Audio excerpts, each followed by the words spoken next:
Hey, High Point, Pastor Keith here. We are reshooting our Wisdom Wednesday from Wednesday night because we were having some technical issues. And so what I wanted to do is get the content uninterrupted by all the glitches that we had and get it uploaded for you. We were clearly seemed to have struck a chord with many of you, as you know, we were having a ton of comments and interaction. So I want to make sure you got the fullness of what we're doing here with this Wisdom Wednesday and also upcoming Wisdom Wednesdays. We are going to be talking about handling the lockdown and handling social distancing based on your unique personality type. As we mentioned last night, there are 4 facets of personality that we'll be talking about, just one tonight or in this video, but 4 over the coming weeks, based on a Myers-Briggs personality type indicator. There's an E versus I, which is extrovert, introvert, we'll be talking about today. There's an S versus N, sensing, intuiting. We'll be talking about that next week, along with thinking, feeling, which is how you make decisions, a T versus a F scale, and then an organizing, adapting. Do you like a planned world or do you like a spontaneous world? We'll be talking through how to handle social distancing and being locked in a household together, based on your personality type and the personality types of those that you are with. Please, as you're listening, hear 2 things. Hear how you can adjust for yourself, the way that you can best handle and thrive in social distancing based on your personality. And if you find yourself locked in with other people, please start to hear what they're going to need as well. Some of you are parents with children at home and you're trying to make some adjustments. There's more to them than just whether they have activity or not. We all have unique personalities. Every man, woman, and child that's ever been born has these 4 components to their personality that we'll cover over the coming weeks. So consider from a unique personality perspective. Today we're going to talk about this component of extroverting versus introverting. I'll recap a couple of the things that we said last night and then definitely move into the parts that got a little bit glitchy. But extroverting versus introverting, it's not a social skill. Sometimes we hear the word extrovert and we think, woohoo, life of the party, and people that have great social skills and know how to work the room. And we hear the word introvert and we can think it's a social skill. Maybe they're more shy, maybe they're more reserved, maybe they kind of disappear into the crowd. Extrovert versus introvert, from a personality perspective, is not a social skill as much as it's where you get your energy. So what recharges your batteries, so to speak, and what drains your batteries. For an extrovert, they get their energy, their batteries are recharged when they find themselves with things external to their self. So not just contained thoughts, but when they're interacting with people, when they're in conversations, when there's a lot happening around them, there's external stimulation, they can talk things out, they can manually work things out, they can be involved in conversation, and there's activity happening around them. That's very energizing for an extrovert. The opposite is also true. For an extrovert who likes to get energy from things outside of themselves, it drains their batteries. It makes them more tired, quite honestly, to have to spend a lot of internal work, time reflecting, time thinking, time pondering, time away from external stimulation. It really draws their batteries down, if you will. For the introvert, it's just the opposite. The introvert is energized by being able to turn to their internal world of thoughts, internal world of reflection, internal world of pondering, not having so much going on around them that they can find quiet spaces and reflect and think. That brings life and energy to an introvert. The opposite is also true. Put an introvert, they may have amazing social skills and be able to work a room, but having external stimulation outside of their head, conversations, people talking, lots happening around them, noise and excitement. Actually, while they may be able to function in that, it wears them down and makes them tired much more quickly.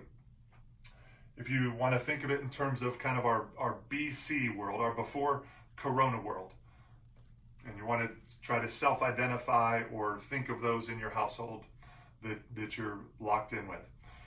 In a BC world, imagine, it's been a long day or a long week or a long month, and you are fried. You are tired. Work's been exhausting. Home's been exhausting. church has been exhausting, whatever it might be, and you are absolutely out of gas, and you come home and you think, how I'm so tired. You know what I just want to do is, for the extrovert, what you just want to do because you are tired and you are fried is you want to have all your friends over and have a game night. Or, man, I am so tired and so fried, I want to go out and go to Buffalo Wild Wings and watch a ball game with a bunch of people.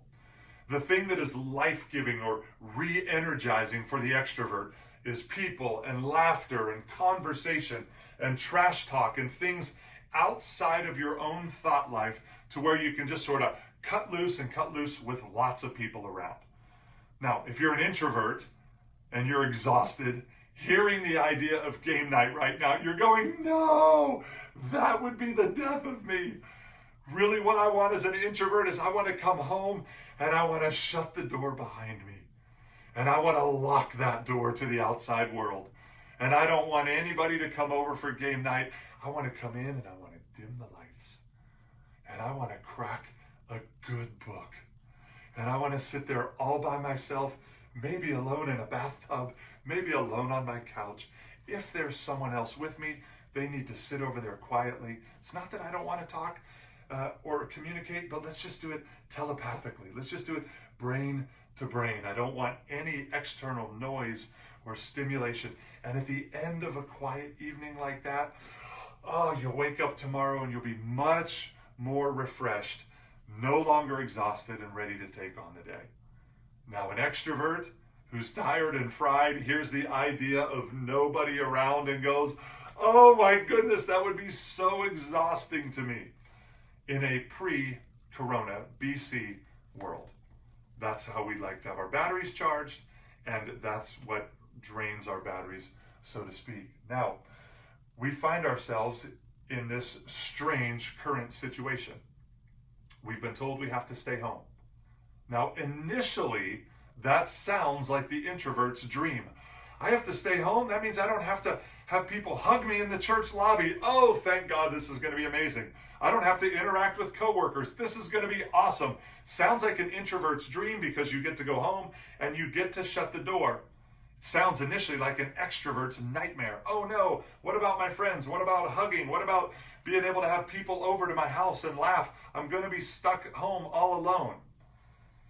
And what we're finding out is it's not actually a dream for introverts, because we're not just stuck in a house, we're stuck in a house with people. And it's not just a nightmare for extroverts because we do have some interaction with the same people. But what we're finding is social distancing is not amazing for any of us. In fact, one of the things that struck a chord with many of you last night, and I heard again on our prayer call this morning, and I'm hearing with just about everybody I talk to, is a really deep sense of weariness. Not just tired, but weary. Not just kind of, overworked and kind of stressed and, and needing, a little bit extra sleep, but a deep, deep weariness and exhaustion seems to be settling in. And here's why. It's not just that the world was changing rapidly and we were afraid and we had an adrenaline spike and now we're sort of in that adrenaline dump. I've heard some people try to explain it that way and I disagree. We're sensing more than just kind of a dump. We're sensing more than just, work and learning new things and just being a little bit tired. What we're finding is a weariness. And here's the reason for the weariness, is because introverts are no longer able to get away from the things that drain their energy. And they're no longer able to plug into the things that recharge their batteries. And it's the same with extroverts. Extroverts are no longer able to get away from the things that drained them, and they're no longer able to overtly plug into the things that are life-giving.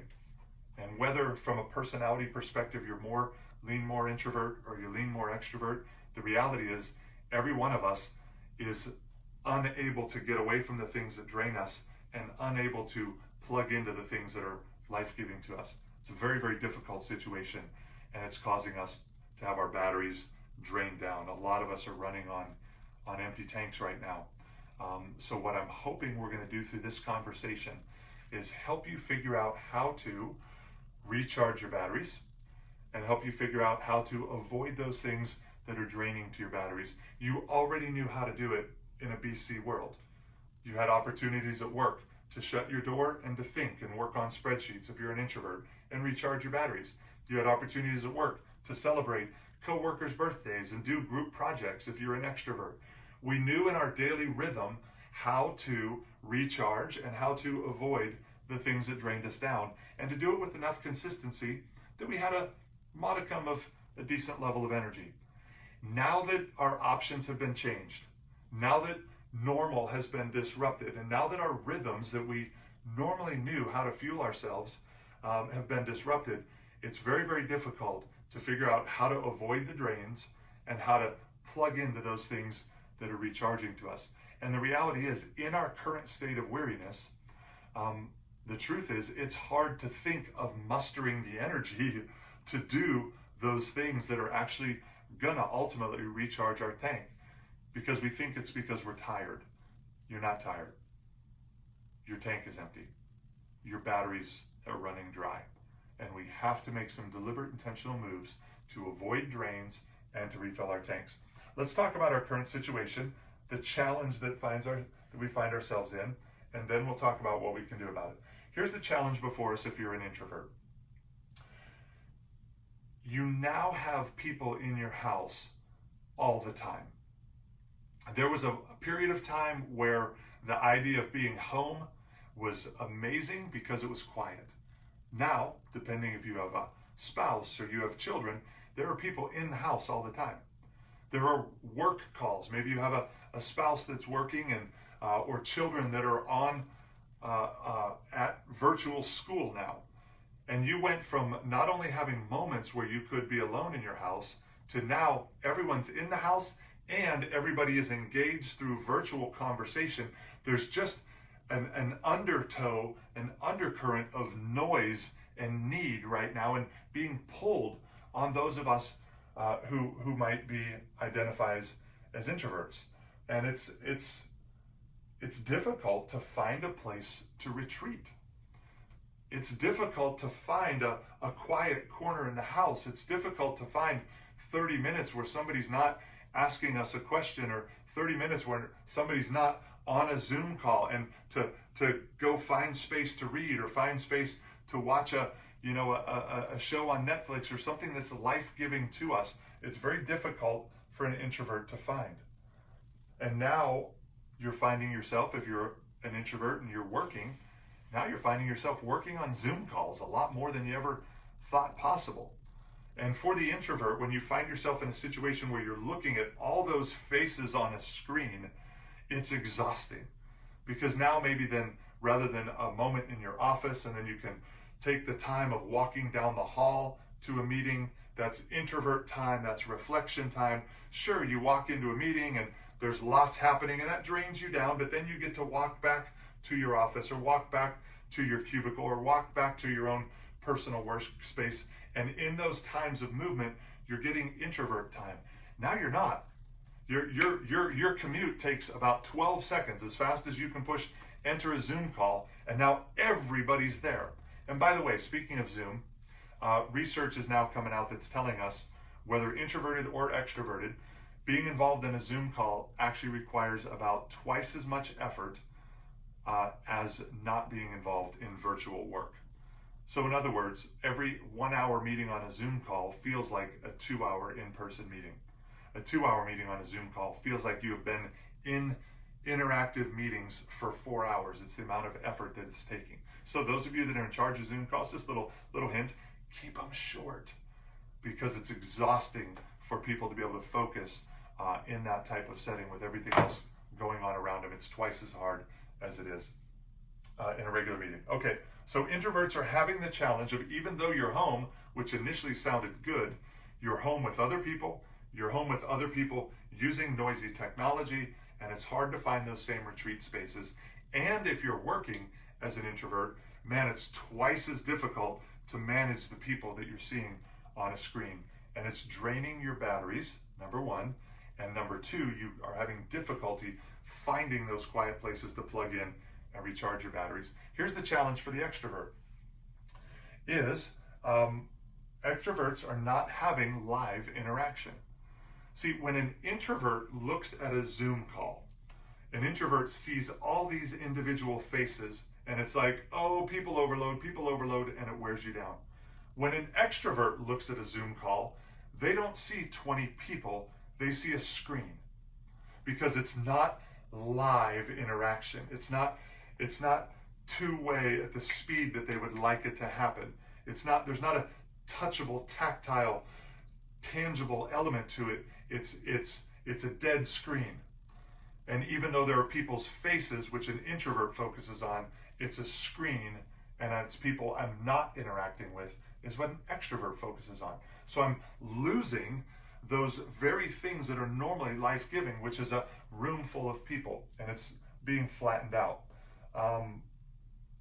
Another thing that's happening for extroverts, I know it's certainly happening for me, is I find myself having to read more. I'm finding myself going into my thoughts and reflection a lot more. Whereas normally I'd sit in a staff meeting and talk out an idea with another person. I'd talk out a sermon idea, or I'd talk out, hey, how do we want to navigate the church through this situation? Or, hey, let's have a creative planning session. Now that's disappearing, and much more of that thought is going on internally. I find myself reading more, which for an introvert would be incredible. For an extrovert, can be a little bit challenging. I get up and I read my Bible first thing in the morning, and it's a great time to connect with God. It's very life-giving. But the reality is, in my normal routine, when I finish that, I go right into people interactive stuff. Now what I tend to do is read the local news.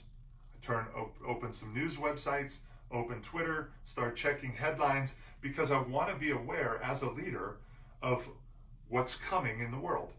I want to be aware of the things that might be impacting and shaping how the people in the church are thinking and feeling. So I read that a little bit more. And then I go to log on to a Zoom call, and I'm like, okay, I don't know how to use any of this technology, so I'm having to read online and read manuals. When we do our Spanish-speaking service on Sundays, I'm running the soundboard. So guess what? I'm having to read up and learn technology. I'm spending way more time in here.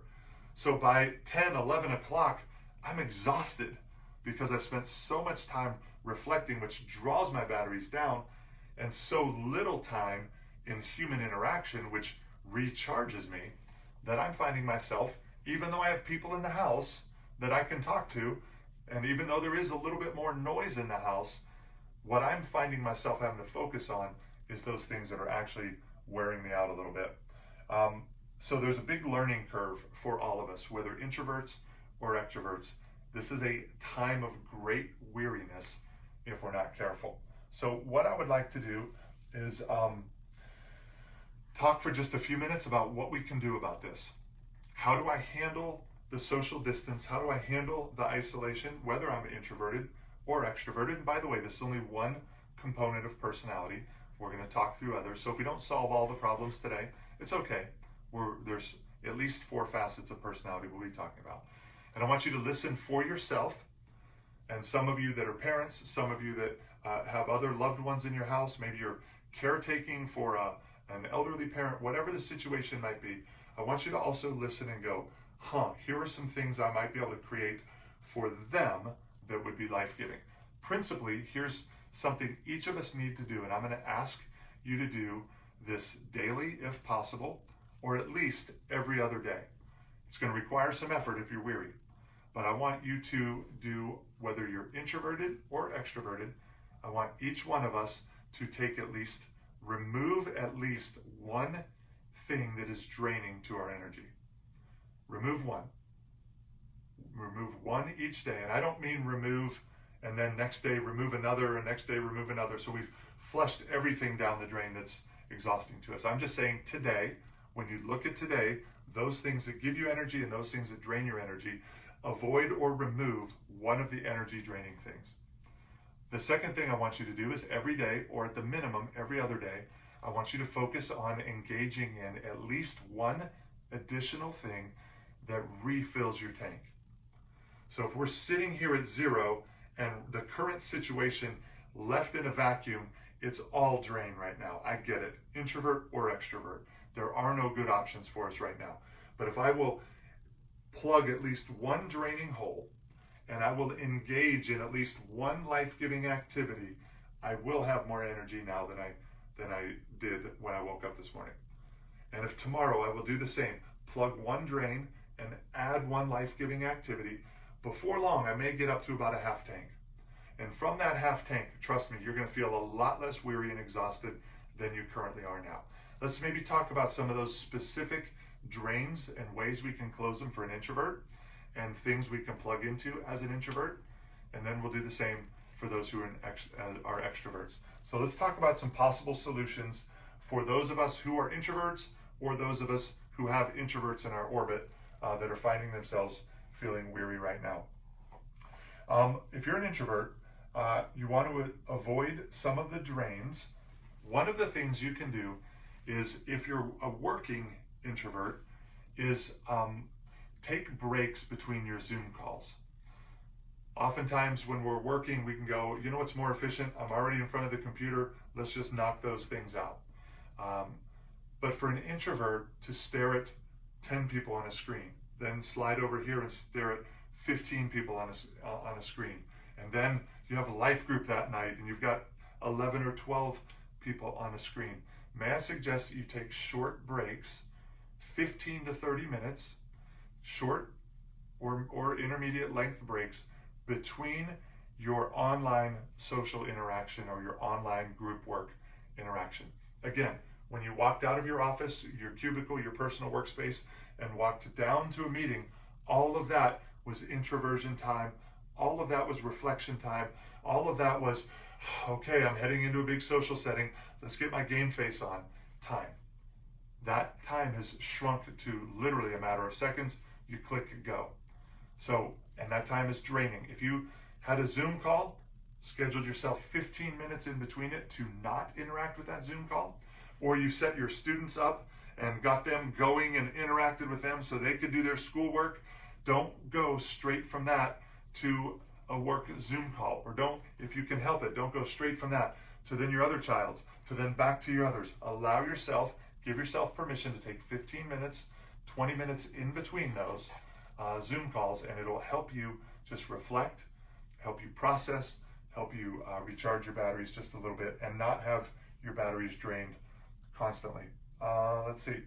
Another thing you can consider, if you are an introvert and you don't want to have your batteries drained, is see if, rather than have a face-to-face video conference, see if you can use the telephone, the old school phone.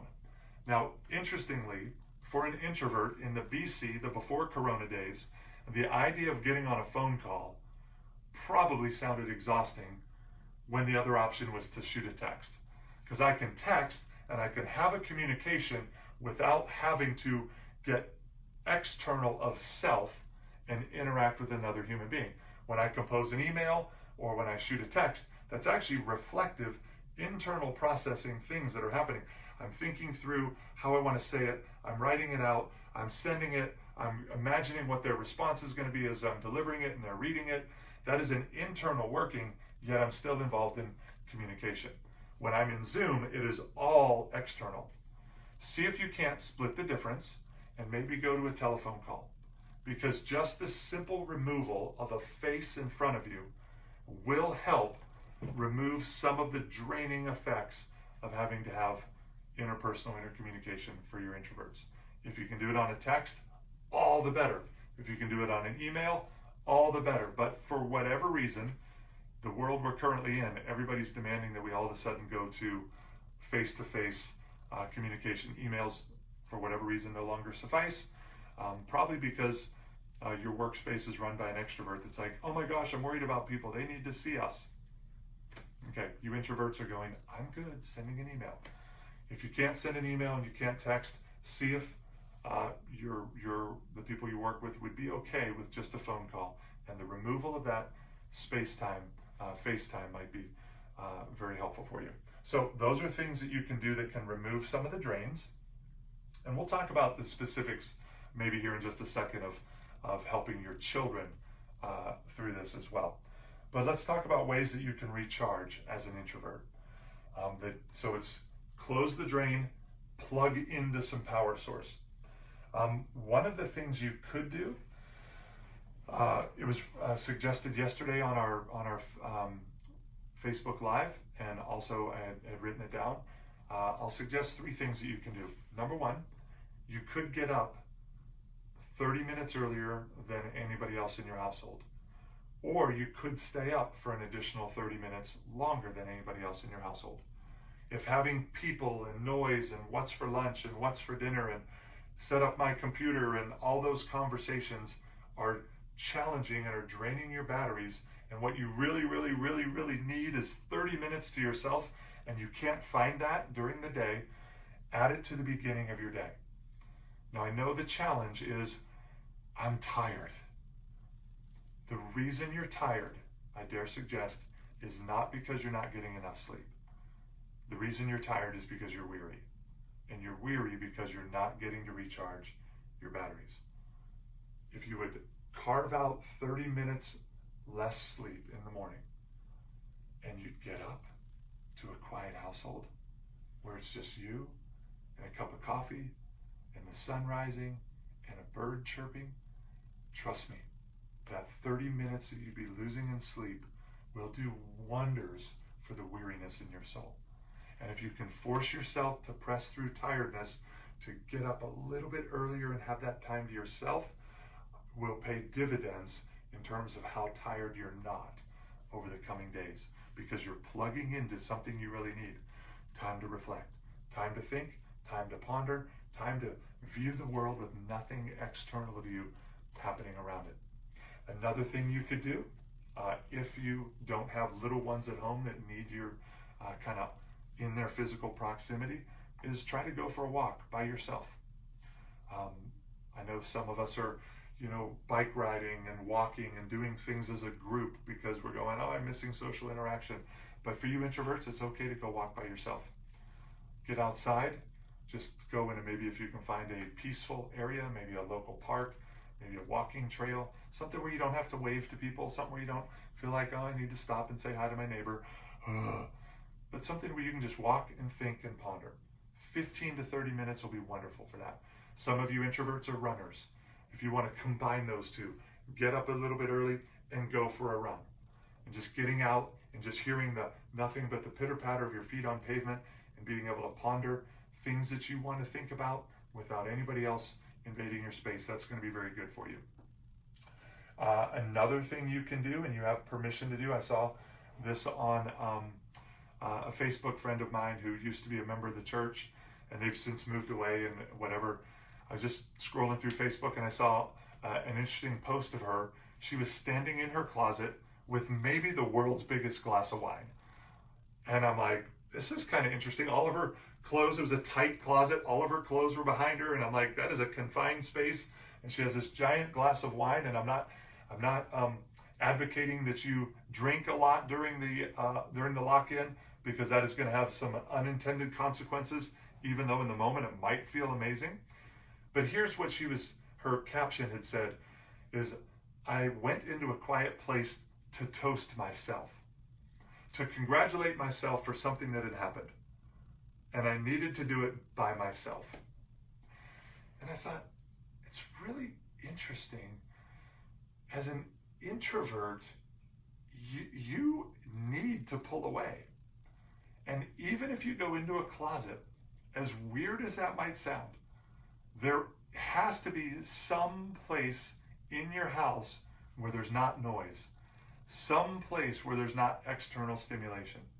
Might be on your back deck, might be on your front porch, might be in your garage, it might be in your car in your garage, it might be in your closet on the back side of your bathroom, it might be your linen closet. There is some space in your location where somebody else isn't. And it's okay to take 20 minutes to yourself. When we're in a household, sometimes as an introvert, and it feels like people need us and need us and need us, we feel like it's selfish to take time away. It's not. It's the old adage on an airplane, right? When the oxygen mask comes, what do they always tell you? Put your own mask on first before you start helping other people. That's not selfish. What it means is you're going to be alive to be able to help those who are going to need you. If you have to go into a closet, go into a closet. If you have to go into a closet and celebrate yourself, taking self-care, do it. You have permission. And if you have to tell everybody else in your house, you need to fend for yourself for the next 15 minutes. Dad or mom is going in a closet and shutting the door, and don't tell them which closet you're in, because the extroverts will come find you. But go ahead and plug into something that will recharge your batteries. If we can close the drains, we can recharge our batteries, your energy level will go up and that weariness will start to dissipate. We've got a couple more weeks of this, and if we don't take time to do this now, it's going to be a very, very difficult couple weeks. Here's what I would suggest for you extroverts. Those who get energized by things outside of yourself, those who get drained by reflection time. You can come up with your own as you consider through this lens, but here's something that I'm doing is to avoid the drains in my life. May I suggest that you only read when it's essential? I have a big stack of books. I'm in a PhD program. I enjoy reading. I read my Bible for personal. I read my Bible for sermon preparation. I read lots of things as I'm getting a sermon together. I'm finding myself reading the news more just to be aware to how to minister to our staff and our team and to the church. So between school, sermons, and the local news, I am reading much more every day than I normally do. And all of that reading is pondering, reflective thought. And what I've decided to do is not do all three on any given day. If I'm having a sermon day now, because I don't have, there's other days where I can do schoolwork, sermon, and news if I have lots of life-giving activity. But now with that narrowed down to where I don't have as many things to plug into, I have to watch how many drains I allow around my life. So I don't do any of those big three: reading the news, reading for school, or reading for sermon prep. I only do one of those on any given day. So let's say I have a sermon day. I am not doing my schoolwork and reading for writing papers in school, my PhD program, on the same days that I'm doing sermon planning. And rather than reading the news, which I want to be aware of, I find myself, if I'm on a sermon day, or I find myself if I'm writing papers. So if I'm writing a paper, I'm not writing a paper and reading for school while simultaneously doing sermon. Those are on opposite days now. And on either of those days, I'm also not reading the news or reading social media.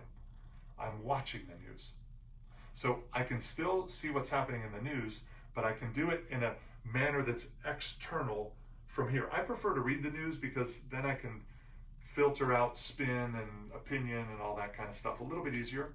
But what I'm finding is if I have to have a heavy reading day in another avenue, school or sermon prep, I'll watch the news because now it's coming to me in a form that's external to myself.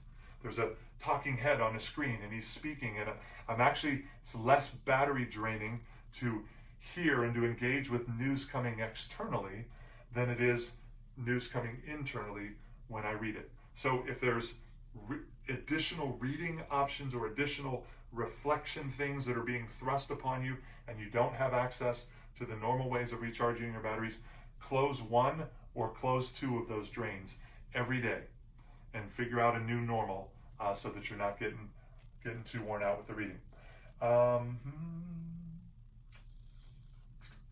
Ways that you can plug into or recharge your batteries. Let's see. I would say find other ways for you extroverts for external stimulation. It's not just, I want to hug people in the church lobby that an extrovert needs. It's actually not just the physical or verbal contact with people that you're missing. It's external stimulation. Things happening in a busy world outside of yourself that you get to interact with.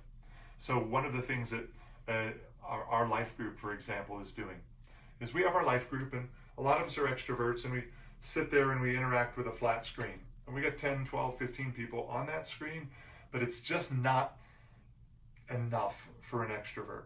It's a flat screen. But when life group ends, most of our life group hops on a little phone video game and they play Mario Kart, which is the Nintendo car racing game. And here's how something like that can work. I'm on my phone. Now I'm doing something outside of me. I'm driving and racing while I have Zoom open. So now I'm starting to multitask. I'm doing an activity that's outside of me while all of my friends are simultaneously doing that same activity and trash talking one another. So while it's not the same as being in person, it is way better than just having one-way interaction. I'm doing something, people are doing the same thing with me, and we're laughing, and we're trash talking, and someone's like, oh, you just threw a turtle shell in my car, and I'm like, oh, take this banana peel, ha ha ha, and we're trash talking, we're yelling, and we're interacting, and we're laughing, and something is happening while I'm doing something that's giving me external stimulation. It's not the same as if we were all together having a game night, but it is a whole lot better than just trying to have a conversation through a screen. So, if you're open to video games, do that. One of the things my very extroverted daughter has challenged is a lot of her college friends that are scattered around the country, is they're going to do, I forget what it's called, Dance Dance Revolution or whatever the Wii game where you have a dance party. They're going to get everybody on a Zoom and they're going to have a dance competition. So they're doing something external and physical while at the same time they have an open screen where they can be laughing and having interaction with one another around the activity that they're doing. Be creative. Come up with ways to have online activity with simultaneous interaction. That double stimulation will help create something that'll recharge your batteries for you. Any form of competition, quite honestly, for you extroverts right now will be good. If you can create hey, we're going to get online and do a Zoom scavenger hunt, and as long as you're laughing with one another, as long as you're trash talking with one another, and as long as you're not just having meaningful conversation, it'll add to an element of being life-giving. Some of you find yourselves in households with those who are different than you. If you're both introverts, you can probably go, hey, you take your space, I'll take my space. If everyone in your house is an extrovert, you can do what we've been doing in our house with us mostly extroverted. We hung a dartboard in the garage. We had an old one that we found and we're like, oh, great. And we put it up. Now we're having dart tournaments while we got Alexa rocking some tunes and we are laughing and doing, even though it's just the four of us, we've moved out of our normal and we're having interaction, we're having competition, we're having something that we can laugh about. If you're all on the same page with extroverting and introverting from a personality perspective, it's pretty easy. Pick a thing or two that works for all of you. The challenge arises when we're different. Maybe you're an extroverted, this is what we saw quite a bit on our Facebook last night. We have an introverted mom with extroverted kids, which means the extroverted kids are going, Mom, Mom, Mom, Mom, Mom, look at this. Mom, look at this. Mom, come play with me. Mom, help me out with school. And the kids are drawing and needing interaction that they're being denied right now. They don't have recess. They don't have group projects at school. Maybe you have college-age kids at home that don't have the same social life. And they're struggling on the inside for some form of interaction. At the same time, you're looking at them and going, all I need from you is quiet. And all I'm getting from you is, Mom, I need stimulation. What do we do? Or maybe you have a spouse. Or maybe you have somebody else in your household. Maybe you're a caretaker for an older person, or you have brothers and sisters living together. I don't know what your situation is, but I would say this, two things to keep in mind. Number one, Scripture tells us, and it's the best source of wisdom there is, Scripture says to consider others more highly than ourselves. Which means there are moments, not all the time, but there are moments where we are going to mutually defer to one another. Mutually defer to one another. So if we have an extrovert and an introvert together, we're going to sit down and we're going to agree on I am going to give of myself to you in whatever wild, crazy, extroverted thing you need to get your batteries recharged. And at the same time, I am going to help you plug those drains of I need it quiet around here that is exhausting for you, but life-giving for me. I'm going to go, okay, we're going to turn the music up. We're going to have a dance party in the family room, and we're going to do some wild and crazy things.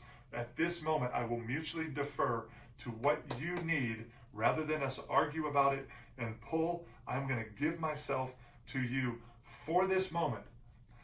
And because it's a mutual deference, while I am going to consider you more highly than me now, you are going to get to consider me more highly than you very soon. And we are going to work together. Spouse, you're going to take the kids out on a bike ride around the neighborhood. Spouse, you are going to take the kids to Twisty Treat, which, by the way, the one in Ocoee, you will sit in your car for about 30 minutes. So moms or dads that need some introvert time, give your kids $5 and send them with your spouse to go get ice cream. They'll be gone for a while. It'll be awesome. You can now pull out that book you've been wanting. And if you don't do ice cream, now's a great time to do ice cream because it gets them out of the house.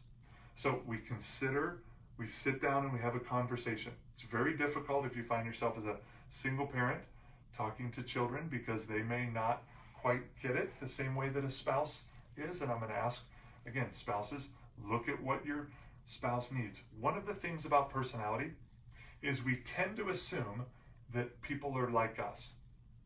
And we tend to assume that our spouses or other adults living with us need what we need. And when they aren't like us or don't need what we need, we think they're weird. Or we think they're wrong. Or we infer to them a motive that they're just trying to be difficult. And they're not weird. They're not wrong. They're not trying to be difficult, hopefully. They're just different. And they have different needs. So if you can carve out 5 or 10 minutes to go, listen to this and go, I'm an introvert. I need this to stop happening some, and I need this to start happening at least once a day. And then you can say, I'm an extrovert. I need this to stop happening for at least a short period of time every day. And I need this to happen for at least a short period of time every day. You can mutually give those moments to one another. Because here's the thing about this current lockdown. It's not good for any of us. Nobody has their ideal situation right now.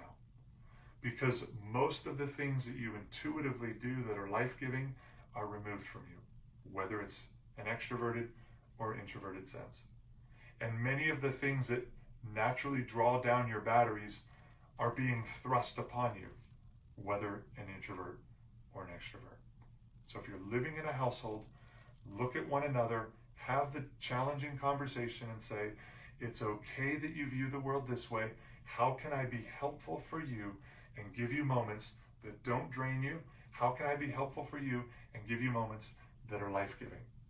If one partner will say that to the other and back to one another, you can create a scenario where even under difficult times, you can have at least one moment a day that doesn't drain you, and you can have at least one moment a day that refills your batteries. I hope this was helpful from the facet of personality with regards to introversion and extroversion. We are going to jump into the following Wisdom Wednesdays, and we will talk about 3 other facets of personality that are all equally important for you to be able to thrive and make the most of these moments of social distancing. I sure miss you as an extrovert. The extrovert in me misses you. And to you introverts, thanks for hanging in there and listening for this amount of time. Hopefully you have some good things you can reflect upon. Be blessed. Happy Wisdom Wednesday on a Thursday.